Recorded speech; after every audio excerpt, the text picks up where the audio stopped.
चलिए at last हम लोग फर्स्ट लेवल ऑफ कॉम्पैक्शन और detailing of histone modification and nucleosome remodelling complex के बाद हम लोग अब सेकेंड लेवल ऑफ कॉम्पैक्शन पे आ चुके हैं। तो ये सेकेंड लेवल ऑफ हम लोगों ने शायद जब लेक्चर शुरू किया था फर्स्ट लेवल ऑफ कंपैक्शन का, तो हम लोगों ने ये डायग्राम देखा था और उस समय ये जो बॉक्स है वो शायद यहाँ पे होगा। तो हम लोग beads of on a string की बात कर रहे थे, जहाँ पे 10 नैनोमीटर फाइबर कहिए या 11 नैनोमीटर फाइबर कहिए। ठीक है, आज हम लोग बात करेंगे 30 नैनोमीटर फाइबर के बारे में। ठीक, तो यहाँ पे आप देख रहे 30 नैनोमीटर फाइबर में क्या होता है कि अब ये जो न्यूक्लियोसोम है, अब आप इमेजिन, बस आपको सिर्फ इतना करना है कि आपको ये इमेजिन करना है कि आपके पास बॉल्स थी, राइट, और आपने रोप लिया और इन बॉल्स को ऐसे ऐसे रैप कर दिया, उसके ऊपर रोप को इनके ऊपर ऐसे रैप कर दिया। अब आपने क्या किया कि अब आपने 6 बॉल्स को इकट्ठा रख दिया, 6 बॉल्स को इकट्ठा रख दिया, 6 का ग्रुप बना दिया, क्योंकि मैंने तो यहाँ पे 4-5 बॉल बनाई है, बट आप सोचिए आपके पास बहुत सारे हैं, बहुत, आपने 100-200 बॉल्स में एक बहुत बड़ी रोप को आपने रैप कर दिया एक बॉल में। अब आप क्या कर रहे हैं, अब आप 6 बॉल्स को लेकर इकट्ठा ग्रुपिंग करते जा रहे हैं। ठीक है, और सभी में ये आपकी रोप रैप्ड है इस तरीके से। ठीक, तो अब यहाँ पे जब आप 6 बॉल्स को इकट्ठा करेंगे तो ये लगभग कितना विड्थ बढ़ जाएगा, 30 नैनोमीटर। बस यही क्या कहलाता है, 30 नैनोमीटर क्रोमैटिन पैकिंग। ठीक, तो हमारा पहले क्या हुआ, 10 नैनोमीटर फाइबर जब न्यूक्लियोसोम अटैच हो गया, उसके बाद 6 का आपने पैकिंग कर दी और आपका 30 नैनोमीटर फाइबर बन गया। और इसके बाद, और हाँ ये भी ध्यान में रखना है कि यहाँ पे हमारा 30 नैनोमीटर फाइबर जब हम बनाते हैं तो ऑब्वियसली बात है हमको उसको लॉक करना होता है न्यूक्लियोसोम को। तो वहां पे हम ये भी बात करते हैं कि जो H1 का स्टेबलाइजेशन हो जाना चाहिए, कि यानी कि ये जो है H1 प्रोटीन जो है यहाँ पे आके जुड़ जाए। ठीक है, H1 प्रोटीन आके जुड़ जाए। तो binding of H1 stabilises higher order chromatin structure. तो जैसे ही आपने न्यूक्लियोसोम, आई होप आप लोगों को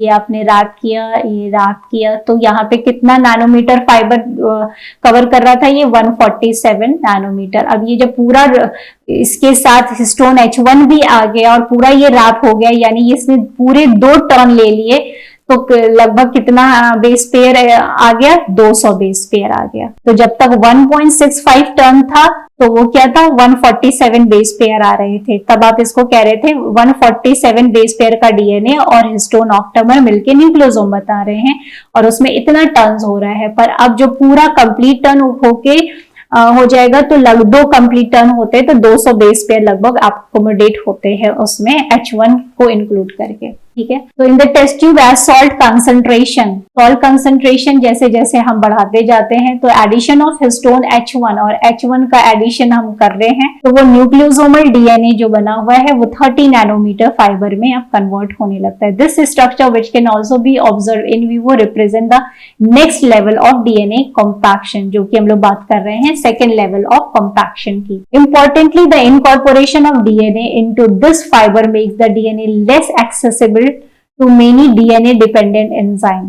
तो ऑब्वियस सी बात है, ये तुम लोग अभी बात करके आए, जितना ज्यादा पैकेजिंग होती जाएगी कोई भी एंजाइम जो है वो काम नहीं कर सकता, चाहे वो रेप्लिकेशन करना हो चाहे वो ट्रांसक्रिप्शन करना हो। ठीक है, तो यहाँ पे 30 नैनोमीटर फाइबर के लिए 2 मॉडल्स दिए गए हैं, एक सोलेनॉइड मॉडल दिया गया है, एक जिगजैग मॉडल दिया गया है। तो nucleosomal DNA forms a super helix containing approximately 6 nucleosomes per turn. तो जब 6 न्यूक्लियोसोम पर टन आ जाते हैं, ठीक है, एक साथ, तो वो क्या बन जाता है, एक तरह का सोलेनॉइड स्ट्रक्चर।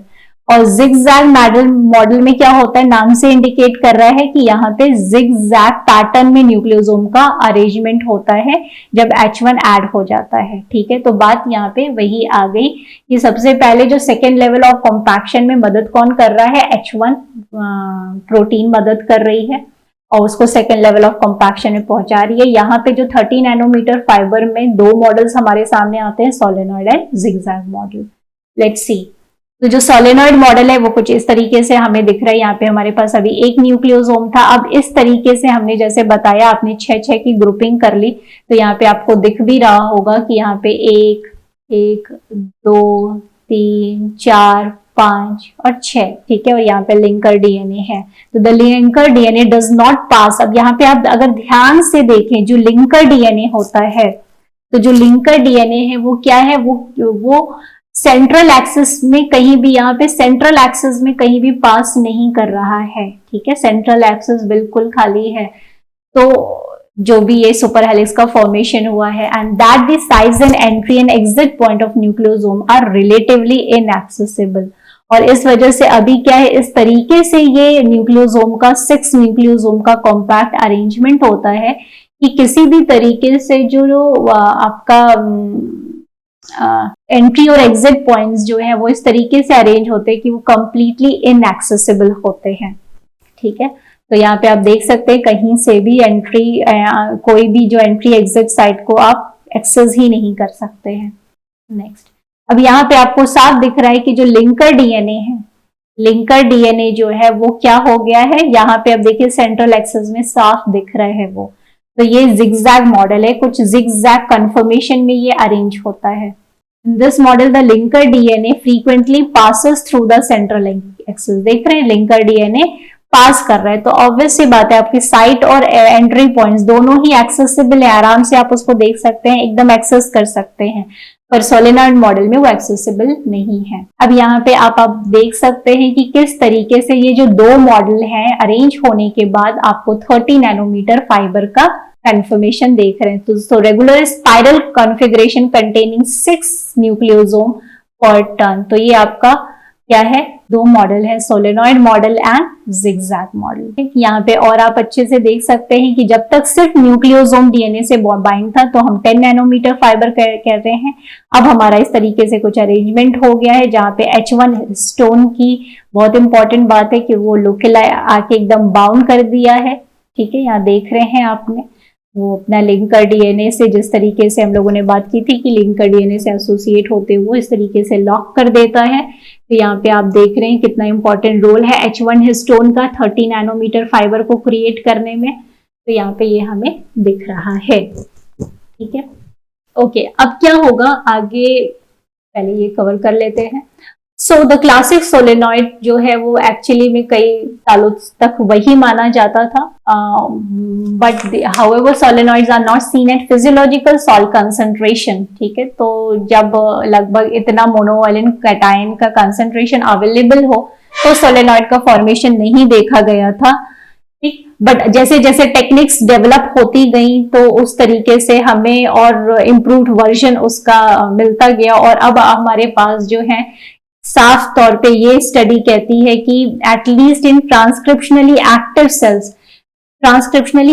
सेल्स में सोलेनॉइड फॉर्म नहीं होता, ठीक है। ट्रांसक्रिप्शनली एक्टिव सेल्स में सोलेनॉइड मॉडल फॉर्म नहीं होता, वहां पे क्या होता है, जिगजैग या रिबन स्ट्रक्चर जो फॉर्म होता है वो देखा गया है, ठीक है। तो आज की स्टडीज ये पर पहले क्या होता था कि सिर्फ सोलेनॉइड मॉडल ही बताया गया कि सिर्फ सोलेनॉइड मॉडल ही पाया जाता है as a 30 nanometre fibre, but अब हमारे पास ये स्टडी अवेलेबल है, ठीक है।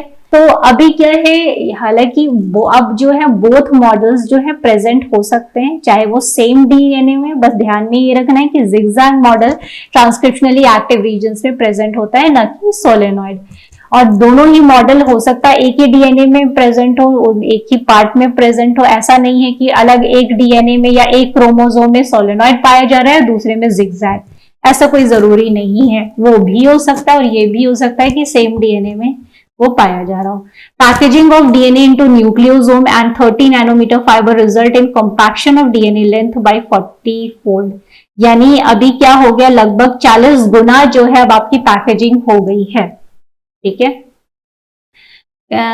तो आप पहले कहां पे आए, पहले आप न्यूक्लियोसोम आपने बनाया, फिर न्यूक्लियोसोम से आपने 30 नैनोमीटर का कॉम्पैक्शन किया, तो लगभग आप 40 गुना अब आपने डीएनए को पैक कर चुके हैं, ठीक। नेक्स्ट हम लोग आते हैं, ये हमारी हो गई सेकेंड लेवल ऑफ पैकेजिंग। अब हम लोग क्या देखेंगे कि अब ये जो आपका 30 नैनोमीटर फाइबर बना था, क्या सब कैसे बना था, वहां पे आपको एक मॉडल दिख रहा था जहां पे 6 क्रोमोसोम H1 हिस्टोन मदद कर रहा है उस तरह के अरेंजमेंट को बनाने में, और अब वो 30 नैनोमीटर का बना चुके हैं। अब ये जो 30 नैनोमीटर, अब आपने जो आप इमेजिन कर सकते हैं, आपने जो ग्रुपिंग की थी बॉल्स की, अब आप क्या कर रहे हैं, अब उससे लूप्स बना रहे हैं। इस तरीके का लूप बनाना शुरू कर दिया, अब इस तरीके से लूप बना रहे हैं। अब ये है क्या, ये आपका वही है 30 नैनोमीटर जो फाइबर है वो जो है वो थोड़ा मोटा हो गया है, अब उसका आप लूप बना रहे हैं।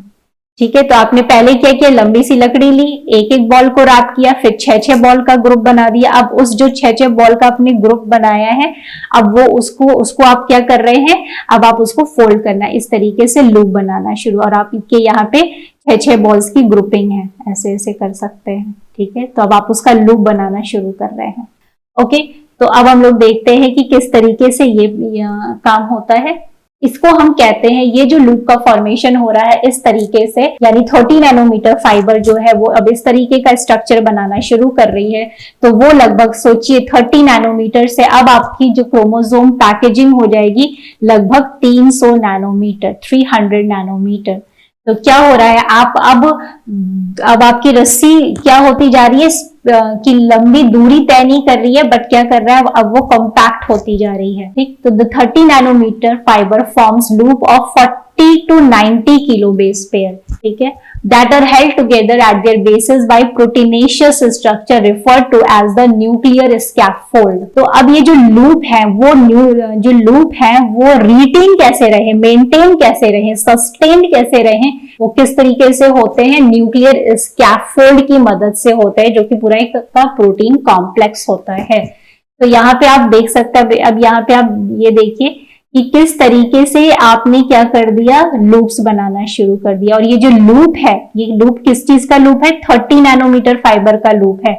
यहाँ पे इमेज को थोड़ा सा ब्रॉडर कर दिया गया है और आप वहां पे कंप्लीटली देख सकते हैं कि ये जो फाइबर है ये क्या है, यहाँ पे पूरा एक अरेंजमेंट है किसका, एक एक लूप में, पूरा एक एक लूप में क्या मतलब पूरे 30 नैनोमीटर का जो बना हुआ है फाइबर, वो जो है वो लूप बना रहा है इस तरीके का। ये आप इमेजिन कर सकते हैं क्या, ये पूरा लूप ही है, ये पूरा जो लूप है ये 30 नैनोमीटर फाइबर का है। बस यहाँ पे थोड़ा सा इसको खोल के दिखाया गया है कि यहाँ पे इस एरिया को एनलार्ज करके समझाने की कोशिश की गई है कि ये 10 नैनोमीटर फाइबर था, अब ये 10 नैनोमीटर, आप इस लूप को खोलेंगे तो 10 नैनोमीटर फाइबर खुल जाएगा, यानी कि आपने 6 बॉल इकट्ठे ऐसे रख दी थी, राइट। अब इसको अगर आप खोलेंगे तो फिर से ये ऐसे हो जाएगी, 10 नैनोमीटर में तब्दील हो जाएगी। तो यहाँ पे वही चीज बताई गई है कि ये जो 30 नैनोमीटर फाइबर आपको दिख रहा है, इसी को आप ऐसे बनाना शुरू कर रहे हैं, ये लूप्स का फॉर्मेशन हो रहा है। ठीक है, पर अब आप इसको अगर खोल देंगे, जब आप खोलेंगे तो ये आपको ऐसे दिखने लगेगा। तो यहाँ पे यही है, तो ये जो लूप आप अरेंजमेंट देख रहे हैं, आप देखिए इस तरीके से ये लूप अरेंज हो रही है और ये खुद को इस तरीके से अरेंज करिए। और यहाँ पे क्या है आपका न्यूक्लियर स्कैफोल्ड जो उसको रिटेन किए हुए है। तो अब आप यहाँ पे बहुत अच्छे से बेसिक डायग्राम में आप यहाँ पे समझ सकते हैं कि यहाँ पे आपको क्या है, ये सिर्फ डीएनए है। अब डीएनए ने क्या किया, न्यूक्लियोसोम से रैप हुआ तो आपका ये 10 नैनोमीटर फाइबर हुआ। फिर आपको 6 न्यूक्लियोसोम आपस में क्लस्टर हो के क्या बना रहे हैं, 30 नैनोमीटर फाइबर।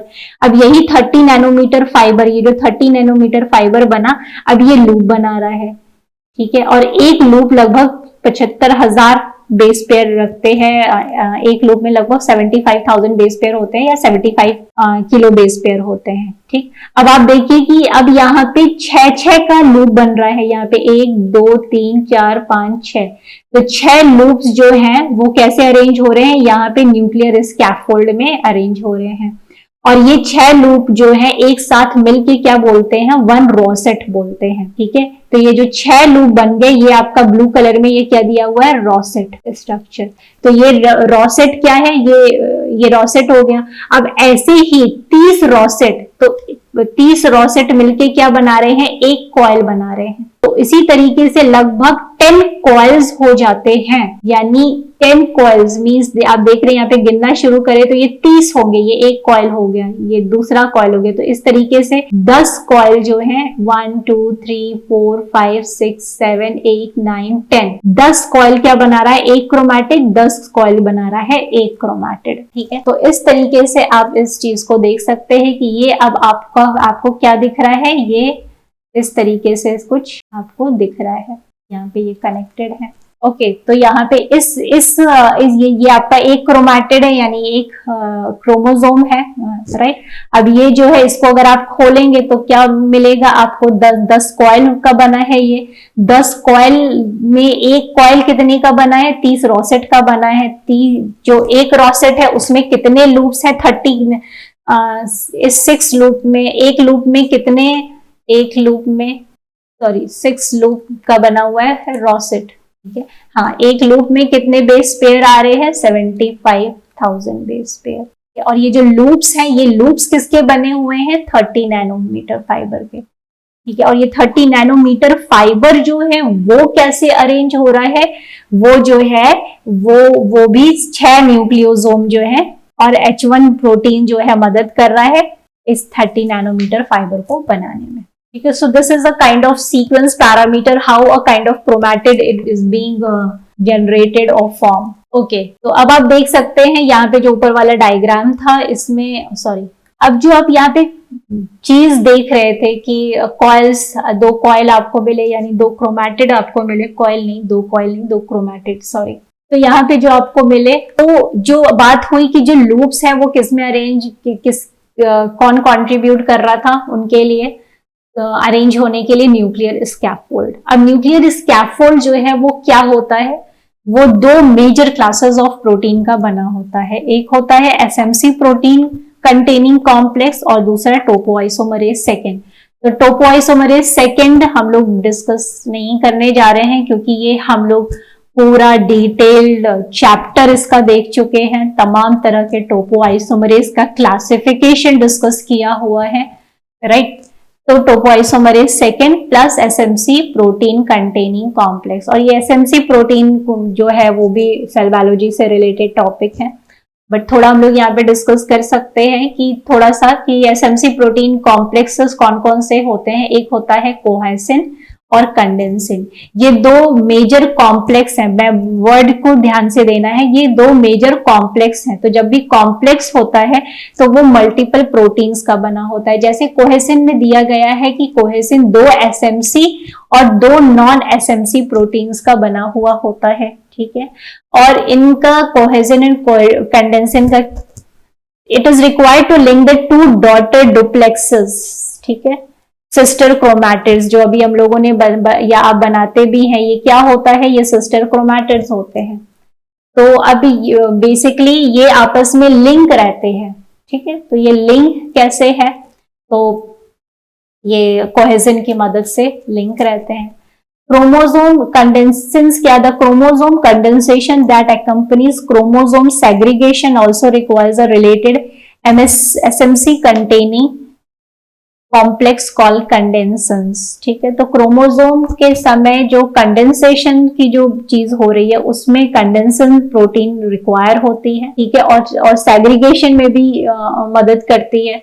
ठीक, तो ये भी इसका इम्पोर्टेंट रोल है, तो ये हम लोगों को ध्यान में रखना है। तो ये 2 प्रोटीन के मेजर जो रोल है वो ध्यान में जरूर रखना है। नेक्स्ट, यहाँ पे एक डायग्रामेटिक व्यू है जहाँ पे आप देख सकते हैं कि यहाँ पे ये क्या है, पूरा एक तरह का क्रोमैटिन है, राइट। क्रोमैटिन है, प्रोफेज में आपको इस तरीके से दिखाया जा रहा है कि प्रोफेज में जो क्रोमैटिन है इस तरीके से अरेंज है, और कोहेसिन क्या कर रहा है, 2 सिस्टर क्रोमैटिड्स को इस तरीके से कनेक्ट करके रखा है। फिर कंडेंसिन आ रहा है, कंडेंसिन भी क्या कर रहा है, इनके इस तरीके से लूप्स को आप देख रहे हैं वो मेटाफेज तक आते आते इस तरीके से कनेक्ट करके रख रहा है। फिर जब सेग्रीगेशन का समय होता है, यानी एनाफेज के समय क्या होता है, सेग्रीगेट करना होता है, तो ऑब्वियस सी बात है कि कोहेजन का क्लीवेज करना होगा। जो कोहेजन ग्रीन कलर में थी, तो ऑब्वियसली यहाँ पे कोहेजन जो कनेक्ट कर रही थी उसको क्लीव करना होगा, तो वो क्लीव हो जाता है, उसके बाद ये सेपरेट हो जाते हैं। ठीक है, तो कुछ चीज आप यहाँ से भी समझ सकते हैं कि ये G1 फेज है। G1 फेज में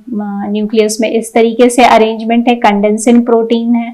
कंडेंसिन और कोहेजन प्रोटीन्स जो है वो अब आप देख रहे हैं इन दो सिस्टर क्रोमैटिड्स को एसोसिएट करने में काम कर रहे हैं। तो कोहेजन जो है आप देख रहे हैं कि दो सिस्टर क्रोमैटिड्स को जोड़ के रखे हुए हैं, और कंडेंसिन जो है वो लूप्स में इस तरीके से अरेंज्ड है। और प्लस जैसे जैसे फिर आगे प्रोफेज और मेटाफेज जैसे जैसे बढ़ता है, उस तरीके से और भी प्रोटीन्स इन्वॉल्व होती हैं उनके कंडेंसेशन प्रोसेस में, या प्रोफेज से मेटाफेज तक, क्योंकि ये पूरा एक सेल साइकिल का बच्चों प्रोसेस है जो कि आप सेल बायोलॉजी में कंप्लीट डिटेल्स में पढ़ते हैं।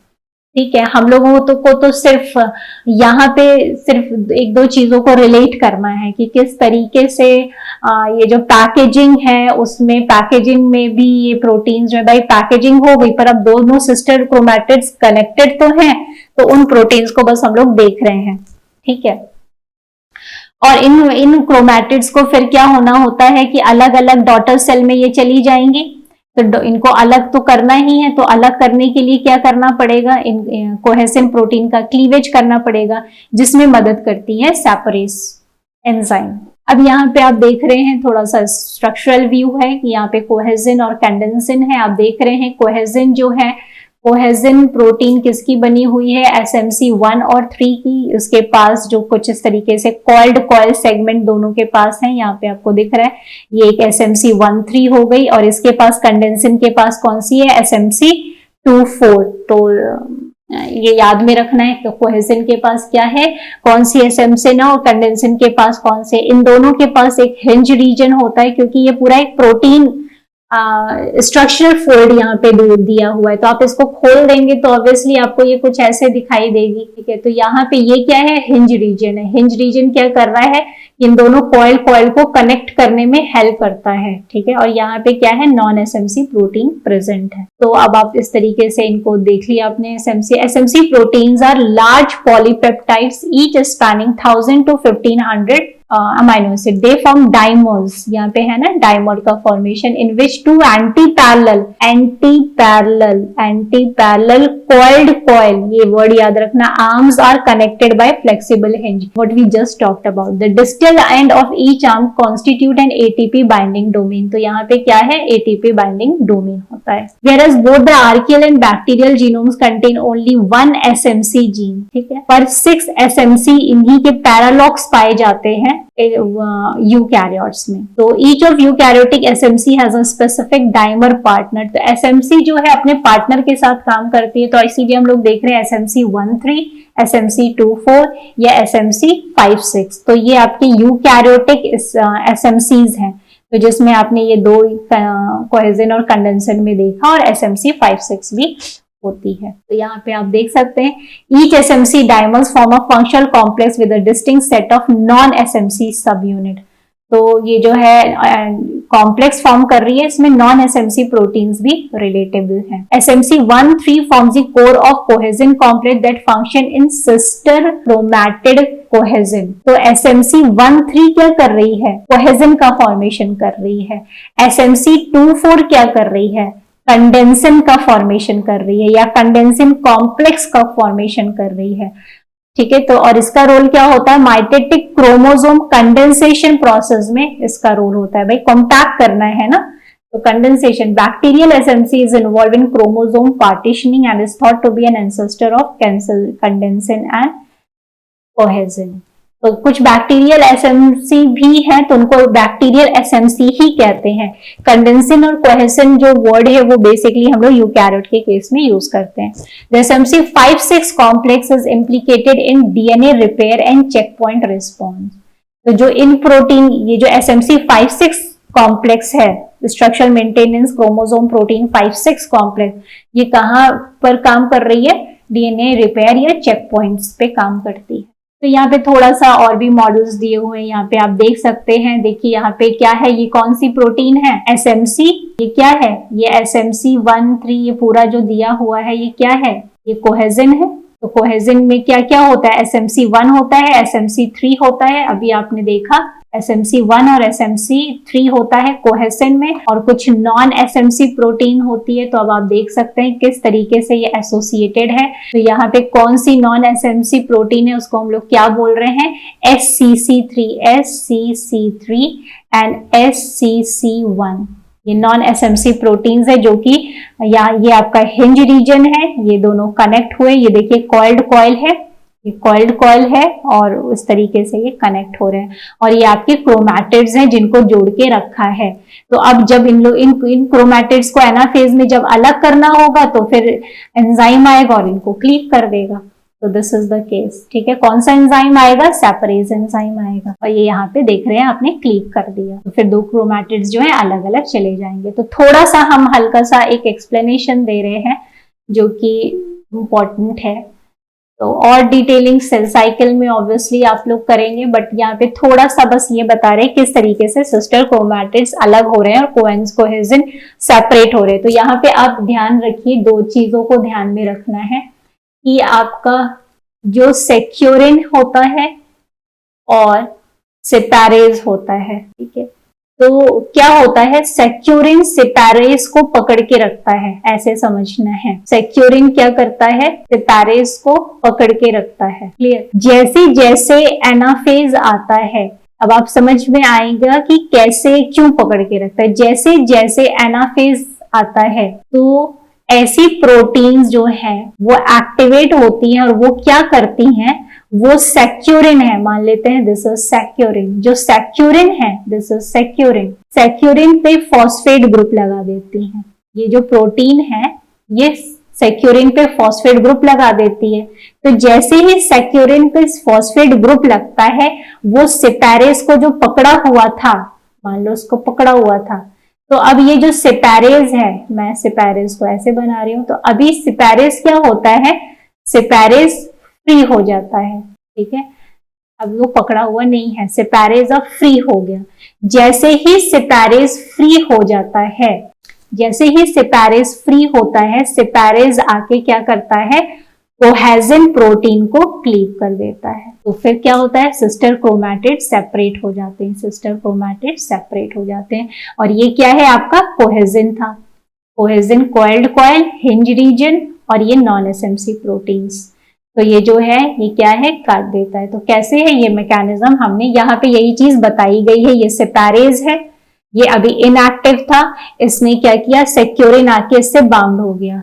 अब क्या होगा, जब सेक्यूरिन ये कोई प्रोटीन आएगी तो फिर क्या होगा, फॉस्फोराइलेशन करेगी, फिर ये क्या होगा, जैसे CDC4 दिखाया है, CDC14 क्या करेगी, सेक्यूरिन का डिस्ट्रक्शन कर देगी। देखिए ब्लू में इंडिकेटेड है, ये सेक्यूरिन का डिस्ट्रक्शन हो गया। और सेपैरेज जो एंजाइम है, अब वो क्या हो सकती है, वो अब जाएगी, अब ये एक्टिव हो गई है, सेपैरेज अब एक्टिव हो गई है और जाके वो क्लीव कर देगी। ओके, तो फाइनली अब हमारे पास एक पूरा विजन है कि किस तरीके से DNA जो डबल हेलिक्स है, it gets first into nucleosome wrapping to achieve 11 nanometre fibre, and then it get into a 30 nanometre fibre, then this 30 nanometer fiber is getting converted in the formation to form a loop, and this it achieve a total diameter of 300 nanometre. उसके बाद फिर और उसका जो rosette का formation होने लगता है, जब रोजेट का फॉर्मेशन होने लगता है तो रोजेट के बाद 250 नैनोमीटर और अचीव होता है। वाइडर ये होते हैं, मतलब ये जो है रोजेट जो है वो 250 नैनोमीटर वाइडर होता है, जिसकी वजह से कितना अचीवमेंट हो गया अब हमारा 700 नैनोमीटर का, राइट। रोजेट के साथ साथ जब कॉइलिंग होने लगती है तो लगभग इतना तो हम लोग ने अचीव किया, 11 nanometre fibre, then 30 nanometre fibre. ये आपको विड्थ भी याद रखनी है, 300 नैनोमीटर जब वो लूप बना रहा है, और फिर नेक्स्ट जब रोजेट के साथ कंप्लीटली कॉइल्ड फॉर्म में आ रहा है तो इट इज 700 नैनोमीटर। तो दोनों क्रोमैटिड जोड़ के कितना हो जाएगा, 700 प्लस 700 1400 नैनोमीटर। तो आपके साथ लगभग इस तरीके से जब आपके पास क्रोमोसोम आता है तो ये आपका हो गया 700 नैनोमीटर, दोनों को जोड़ के हम लोग लिखते हैं 4000 नैनोमीटर। ठीक है, तो ये भी एक स्ट्रक्चर है जहाँ पे आप कोर हिस्टोन किस तरीके से पैकेजिंग हो रही है, but I think the upper one was much better.